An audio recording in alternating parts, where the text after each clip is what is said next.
What's up, good people all across the world? This is the Drippin' in Black podcast. I'm your host, David V. Lewis.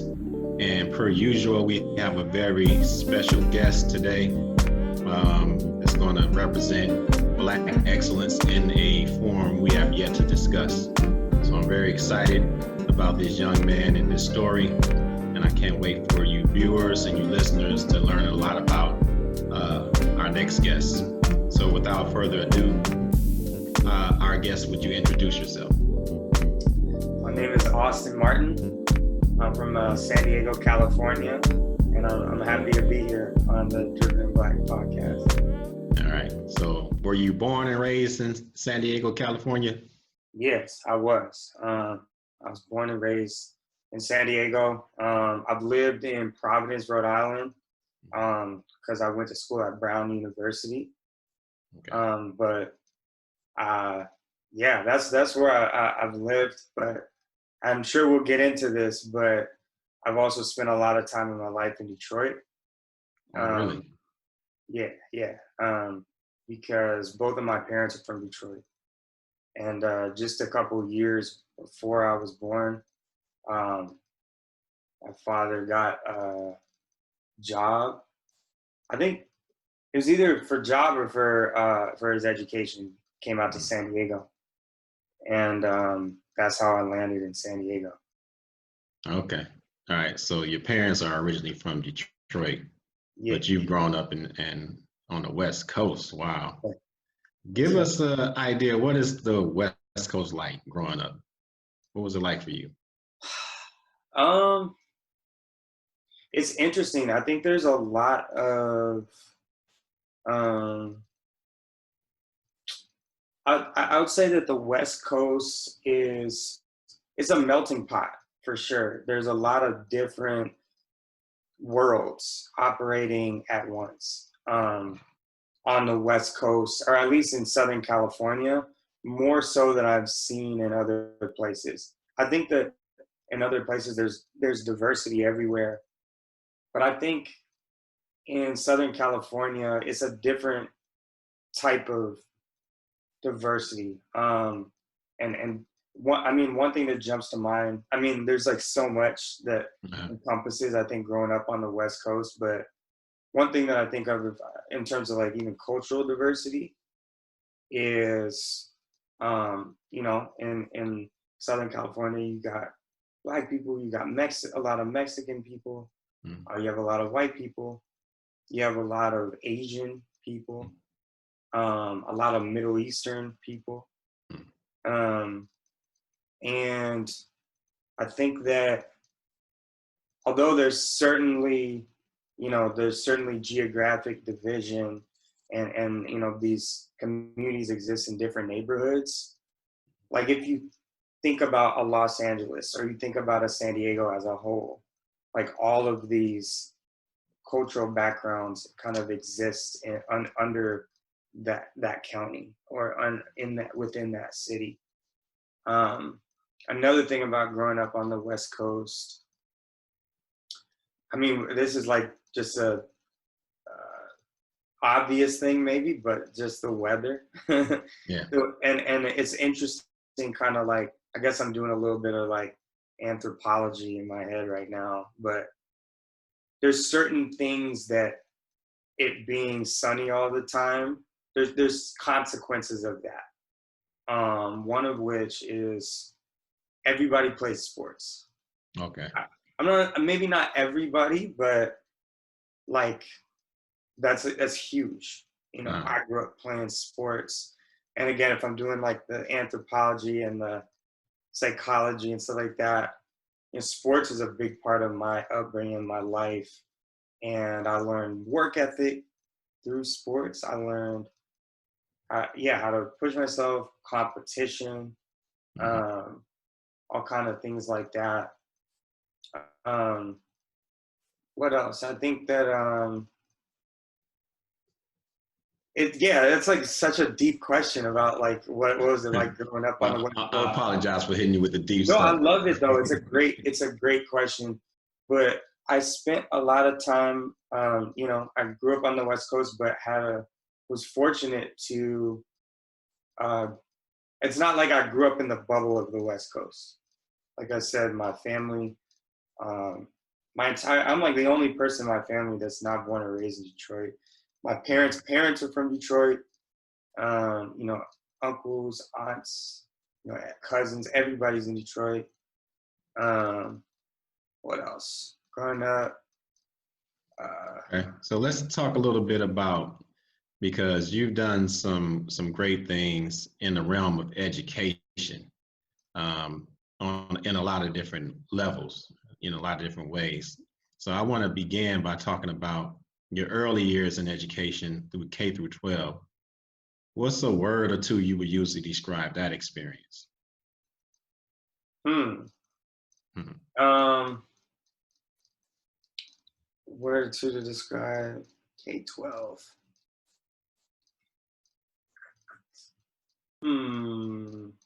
A journey, a journey, and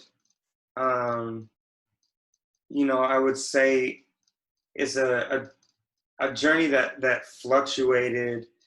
It's like, and I feel like this is like anybody else, but I'm thinking of like, you know, when like little baby like ducks or something, like they learn to walk and they can't get their footing at first. Yeah. Like I was like that, but eventually I got my footing, and then it was kind of smooth sailing at a certain point. But it took me a long time to get to that point. Yeah. When did you? Is there a demarcation of when you got to that point, like a grade level or something? Yeah, ninth grade, for sure, ninth grade. And I realized too that I didn't know how much at the beginning to introduce about what I do and all those things. Maybe we'll get to that later. Yeah. Just let me know. But ninth grade is a big part of my story because I was not a good student, really, or a good academic student. No. I would say from K through 9. But I was, without really knowing it, I was practicing habits that would eventually benefit me academically. And I was learning and challenging myself in many ways voluntarily, but I wasn't doing that within the confines of academia for a long time. But eventually I started to do that. And that demarcation was ninth grade. And I could get into that whole story if you like, but just let me know when. Oh, it's free flowing. So wherever you want to take it, that's fine. I think, you know, as you're speaking, I'm coming up with questions. And so when you said academically, you weren't a good student, what do you mean by that? Yeah. You know, what kind of student were you? And you were using some skills that will later on pay off. So what was the measurement that you, when you look back on how you were as a student, that you saying you weren't a good? Is it just the grades, or was it something more? Yeah, it was really just the grades. And it's funny, like I know I was talking about sports at the beginning, but two things. School. Now let's get into Rhyme with Reason. Yeah. Tell the world about Rhyme with Reason, what it is, and how it came about. Absolutely. So picking up on the previous question, which connects to the question you just asked. So in ninth grade, it really hit me. It really hit me that I already knew a lot of what I needed to know in school based on my independent study of hip hop, especially in the humanities subjects. You know, I knew I had an expansive vocabulary. I knew how to tell stories. I knew persuasion. I knew a bunch of references to history, pop culture. I knew, you know, how to write with vivid imagery. And one concrete example, one of my favorite rappers, actually I would say my favorite rapper of all time personally, is Lupe Fiasco. And yeah, I'm a huge fan. I was hoping you were going to say Nas, but Lupe. I love Nas. But for my generation, or kind of, I was early maybe, but I would say, for people, let's say 25 to, 32 maybe, Lupe might be their Nas, and he's my Nas. Okay. So, um, he has this one lyric, he has several lyrics where I remember being in physics class, and he has this lyric where he said, "I resisted like it's ohms." And he was talking about Ohm's law of resistance. And I had a physics test, and I remember like the answer because of Lupe's lyric. Wow. And there's a bunch of examples of things like that. And at that point, and I was also maturing as a young man as well, I realized that not only did I already have the tools and the skills within me to succeed, but it was possible, and like I could do it. I felt empowered. It wasn't um, like it wasn't that far fetched. So I started gaining confidence, and I started to realize the importance of the moment around that time of my life. I had good mentors, so they say, "Hey, you're in high school now. Like you need to focus. Like college is coming up. This is where you carve out your trajectory for your life." Yeah. And I took it seriously, and I worked my way to becoming a good student once that I made that connection with my interest. And then by the end of high school, I had a BOA 4.0, and I was accepted to Brown. So at Brown, I had this idea. Again, I got a beautiful thing about getting accepted to Brown was that I got exposure to entrepreneurship and exposure to like the idea that somebody close to my age could start a company, could start a tech company. Like I thought that was like impossible to start a tech company. So talk a little bit more about what you mean when you say you got exposure. Make it clear, plain. Yeah, so literally like when I was there was people that were in undergrad with me that had started companies. Okay. That I met.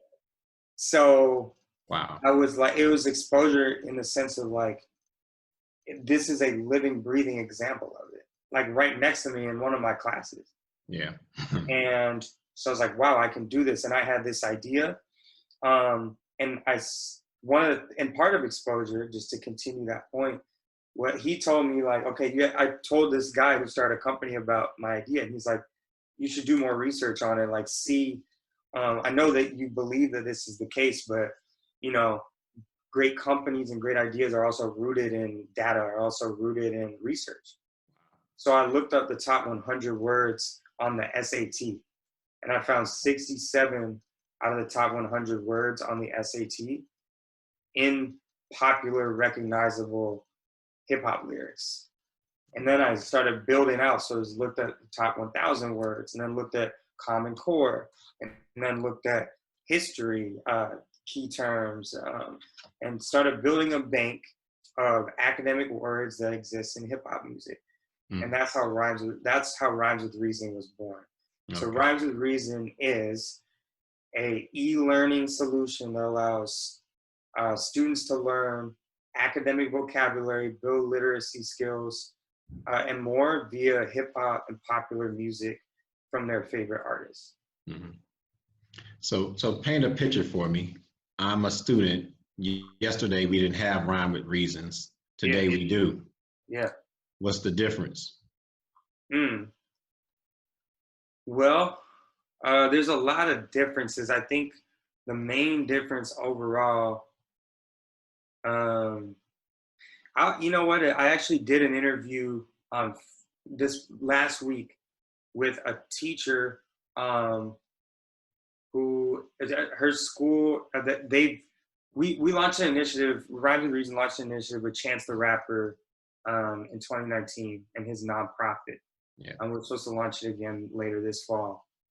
But his organization sponsored Rhymes with Reason access for certain students in schools in Chicago. So this teacher was at one of those schools, and it was right outside of Chicago, but I'm in the Chicago area. I talked to her, did an interview with her last week, and this interview's coming out. I'm excited about it.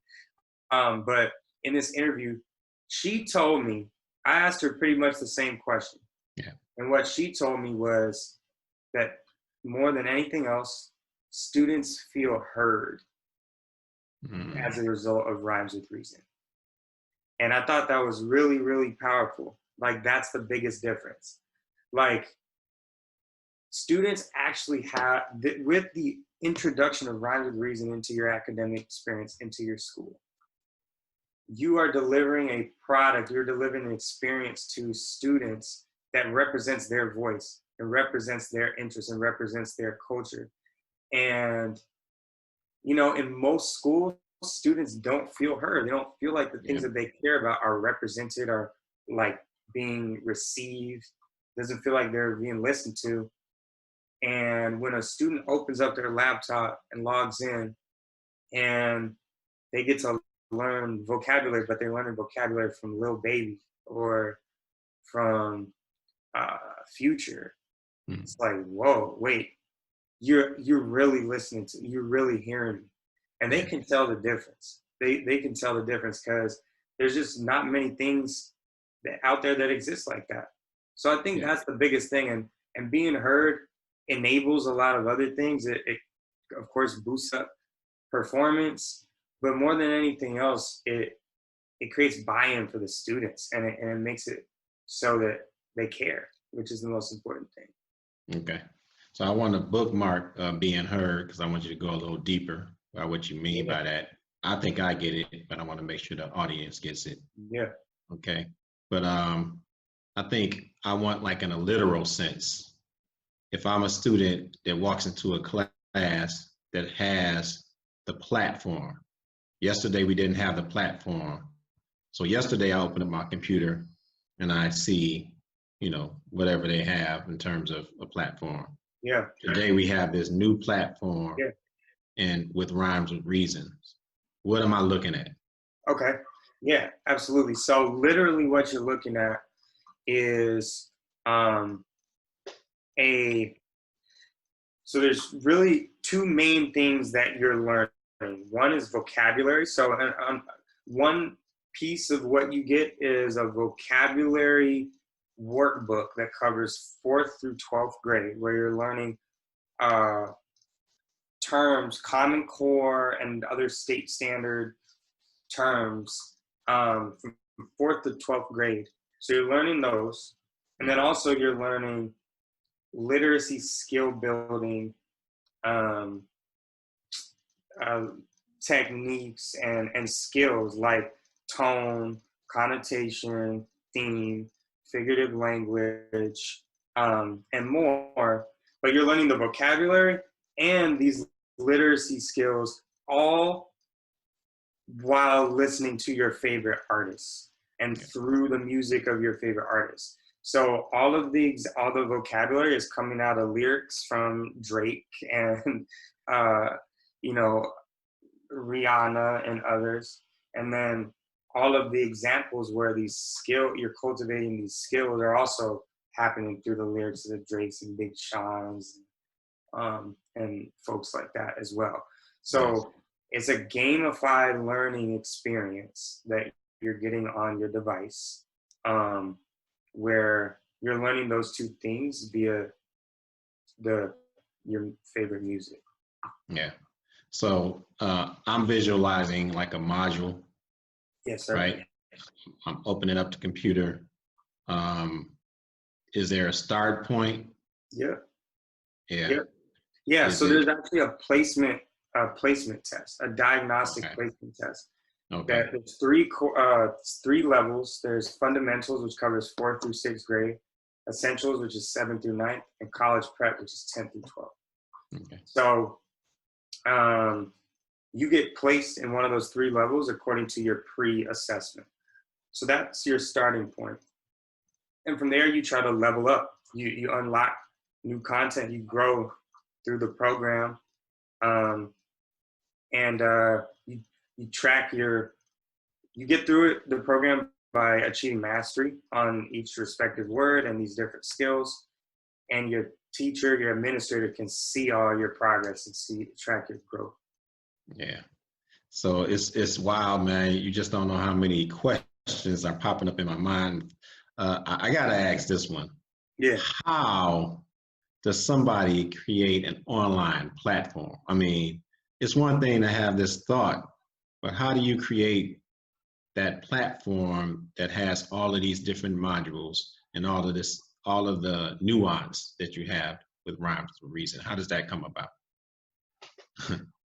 That's a good question. I would say, okay, there's a lot of different like components to the answer of it, but I would say that to start, creating a working prototype, like basically you what you just described and what I just described with this program, it's taken me years to arrive at that point. You don't come out the gate and just say, hey, I have this idea. It's going to have pre-assessment. It's going to have tone and vocab. It starts in a certain form. It starts really basic. It started actually with, I don't know if you're familiar with Weebly, but like a web, like Wix or Weebly, started with like a landing page, and we had YouTube links and dictionary.com. Okay. And we had a paper mache version, and we had people try it, and they told us like what we should add. And we still always are considering user feedback, critique, and that allows us to make it better and better and better and better and better and better. And that's how we've arrived at this point. So the answer, I think, is that it's not something that you just come up with. It takes years, and it's still, the version that exists right now is not even going to be what it's going to look like in 3 or 4 years. Like it's going to be way better. So I think what connected to me there was you have the idea, but you have the belief that you can make the idea come to fruition, right? And you arriving at Brown and being surrounded by people who have actually done those things was huge in establishing that belief. But also you had your own talents and skills that you brought along the way as well, right?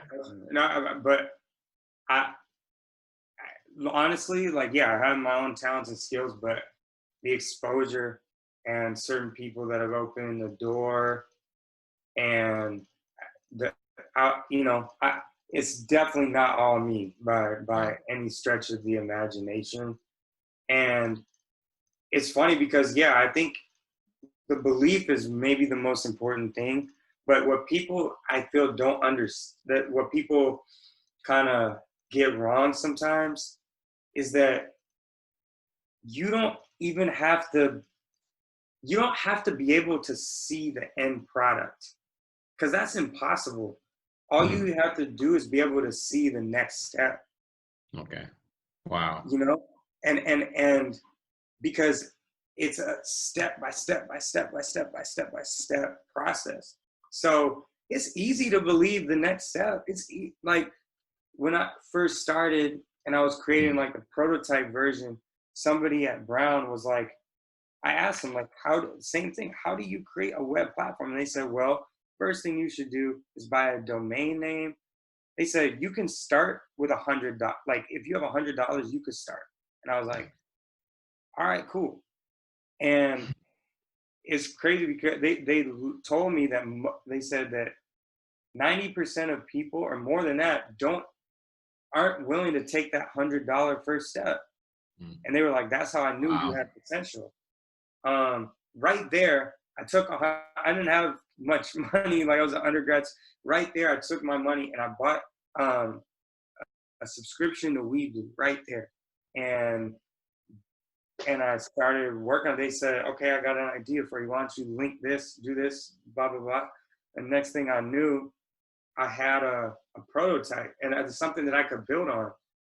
But I actually, this is something that I want to do, and I've piloted it a little bit, but I need to do it more. But I had this idea to do workshops for young people, where it's like how to start a business with $100. Because it's true. The first step is the most important step. You probably, if you're like an ambitious person or somebody that's real inquisitive and likes to push himself and challenge himself, you put that $100 down, you're gonna get addicted. Like you're gonna get addicted to like keep building more and more and more because you've invested in your own future and you want to recoup that $100. Like, Yeah. Yeah. All right.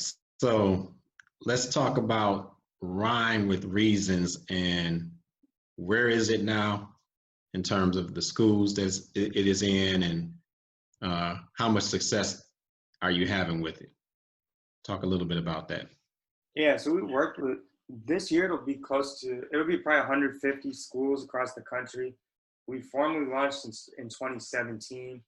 Hopefully, we do more than 150. I'm feeling really positive about this year in terms of e-learning, and it's crazy the way. Obviously, the pandemic has Yeah. been so difficult, but for e-learning, there's like more of a need for it. And we've seen incredible gains. Like we've seen things like there's this fifth grade cohort in San Diego where they're in a 2-month span, they were growing like a year in reading by using Rhymes with Reason every day. In Detroit, we've had some excellent performance with schools like Frederick Douglass Academy. And yeah, it's been fantastic. I mean, the performance and like, everywhere we've been, it's been extremely positive. So I'm just excited to see it grow more and see students improve more. And with our new dashboards that we have, we're able to track new elements of performance. So time spent, number of words learned. So each organization, each school will have different metrics that show different ways that their students are improving on Rhymes with Reason, which, just proves our concept even further. Yeah. So I think it's important to note that while it's culturally enriching for the student, there is a tracking from a data perspective that administrators want to know about, right? Yeah. It's a way to track what it's actually doing and the impact that it's having. Talk a little bit about that. Just How do you about track the data? Yeah. So yeah, with our dashboards, basically the 4 data points, actually it might be 5. We made it, pretty simple, not to make it too, teachers and admins got a lot to do. So we wanted to make it simple for them, make their life easy. But we track the time that students spend, and this is new this year where we're tracking all these elements. Time students spend, number of words learned, where they test into, and then where they finish, or like their growth trajectory in the platform. Mm-hmm. Their quiz scores, and pre-test and post-test. And then also with all these metrics that I just listed, the average and aggregate for a school, and the school can see different classrooms and then see the average, see who's performing below, who's performing above, different students, who's performing below, who's performing above average. So those are some of the things that we're tracking. Yeah.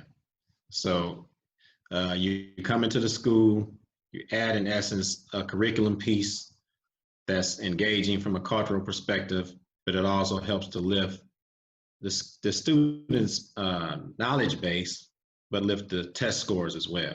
Yes, sir.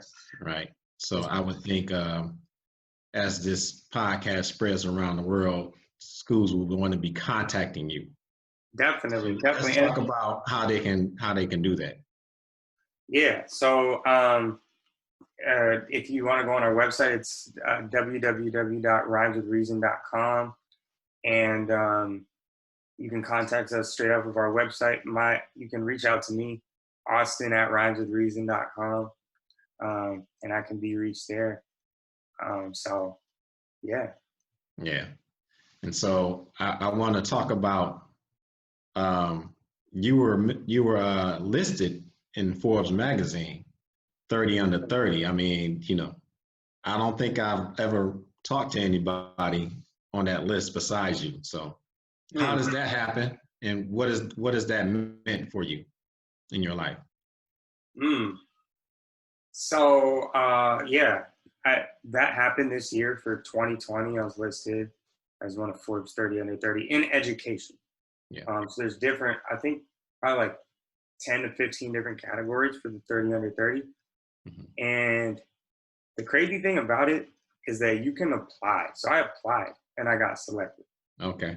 And I had reached out to some folks to write a little recommendation testimonial, and they selected me.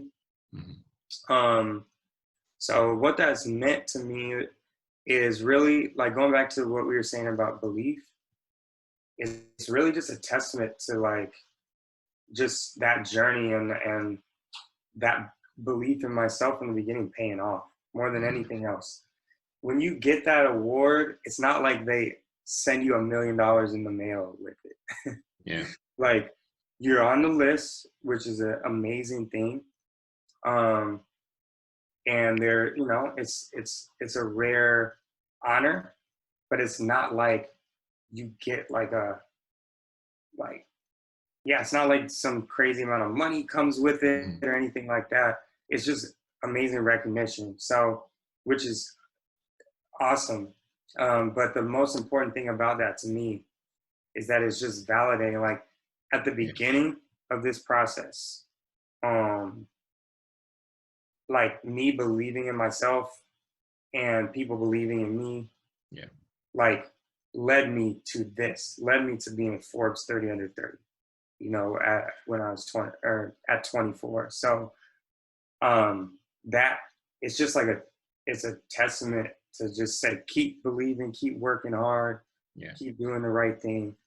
And the sky's the limit. Yeah. So I'm hoping that, you know, the people that are in my age range that like to watch podcasts and listen to podcasts, when they hear your story, they're inspired enough to want to get their kids and stuff to listen to your story. I think it's a remarkable story in that, you know, you started off as a typical student, right? Struggling a little bit academically, but still having some skill set that just wasn't showing up academically. And from that sprung an idea. You change your academic performance. You end up in Brown, which is an Ivy League. Yes, and sir. now you're attending what school? I'm at Harvard. I'm getting my master's part-time while I run the company. And honestly, a product of the Zoom pandemic and remote learning, I'm remotely attending Harvard graduate school of education part-time right now. Mm-hmm. Getting my master's while Rhymes with Reason is up and running. So yeah. So again, man, I'm excited about this going out to the world. The purpose of this podcast is to counter what we see often in the media with young Black youth. You know, I've known in my 51 years that I've seen Black excellence all around me, and I continue to encounter that. Yet when we look on the media, it's always just one image of us portrayed. So we're combating the media with this podcast, man, and I'm just so glad you were able to join us. Again, I want you to shout out your social media places where people can reach out to you.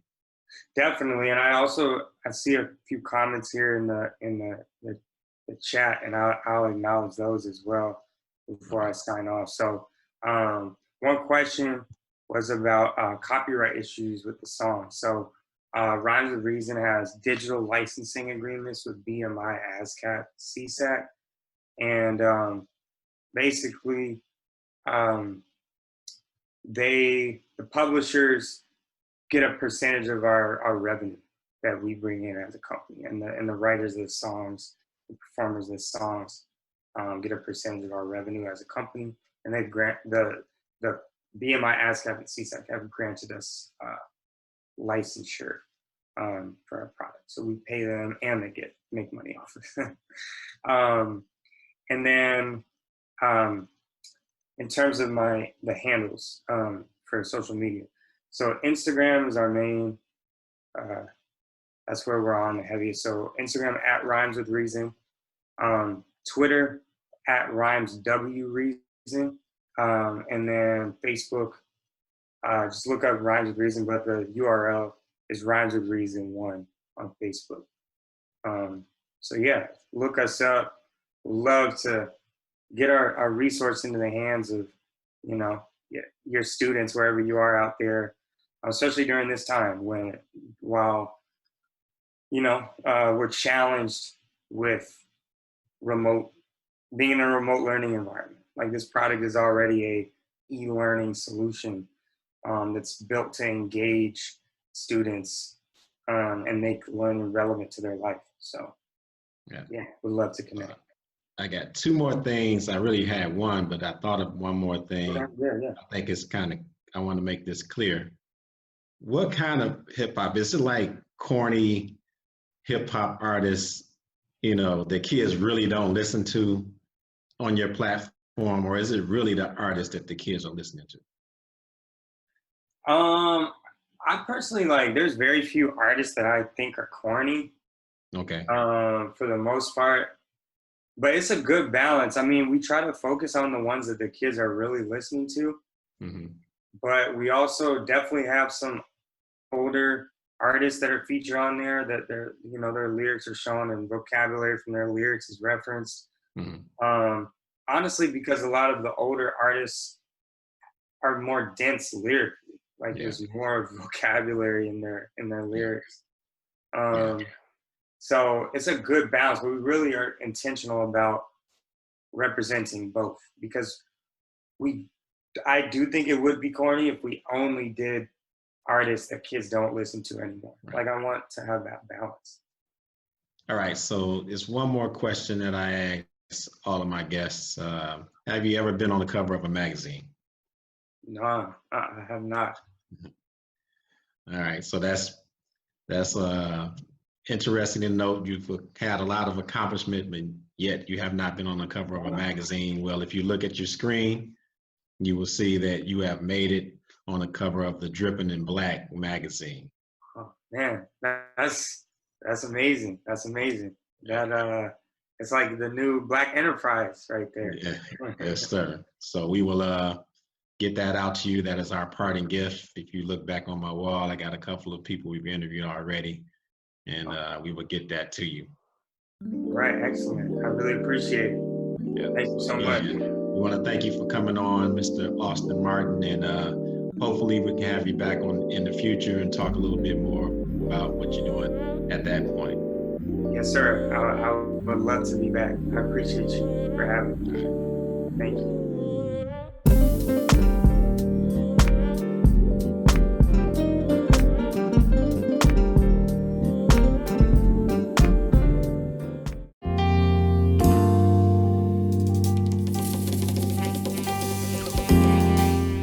Our thanks again to Austin Martin for coming on to the Drippin' in Black podcast. Such a dynamic young man, just 25 years old. Can you believe it?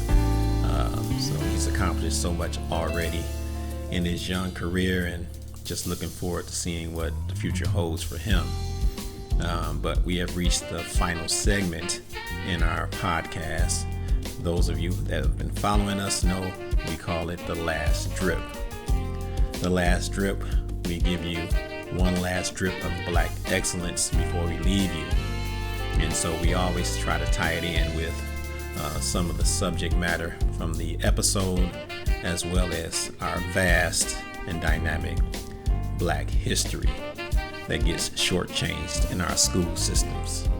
All right, and so today we land on a famous Brown University alum. His name is Inman Page. He's the first African-American student to graduate from Brown University.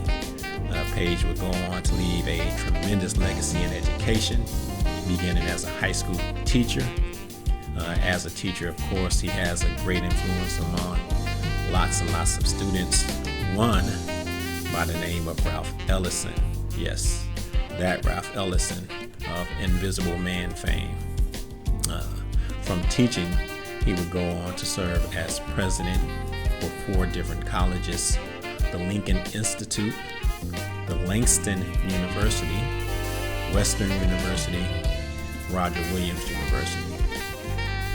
In 1950, Lincoln Institute, now known as Lincoln University, University renames its main library after Emmett Page in tribute to his life and education. In 2000, Brown University creates a Black Alumni Council that bears Emmett Page's name. This council is dedicated to making the Brown University experience, quote, optimal for its Black community at all levels and in all aspects. All right, so a tremendous dedication to Emmett Page. But for me, as I'm reading about his story, I think the thing that takes me is the time frame in which he graduates, and that's the Reconstruction era. And for those of you that are not history oriented, the Reconstruction era follows the Civil War. It's a 12-year period. It's the first time we as Africans are free in this country from a legal standpoint. It's the first time we get to experience some rights in this country. And one of those rights is to attend school. And so just thinking about that time period in the context of that, to have the Emmett Page attend Brown University, an Ivy League school, and get this, in 1877, he's the valedictorian, right? And so he gives the senior oration at the 1877 commencement ceremony. So leaves a tremendous legacy behind, opens doors for many, many people to attend Brown University, including our very own guest, Austin Martin. All right. Thanks to blackpast.org, brown.edu, and library.brown.edu for the knowledge. All right. We will have to leave it there. But as always, get up on your own history and be good, be good, be good. It is a choice.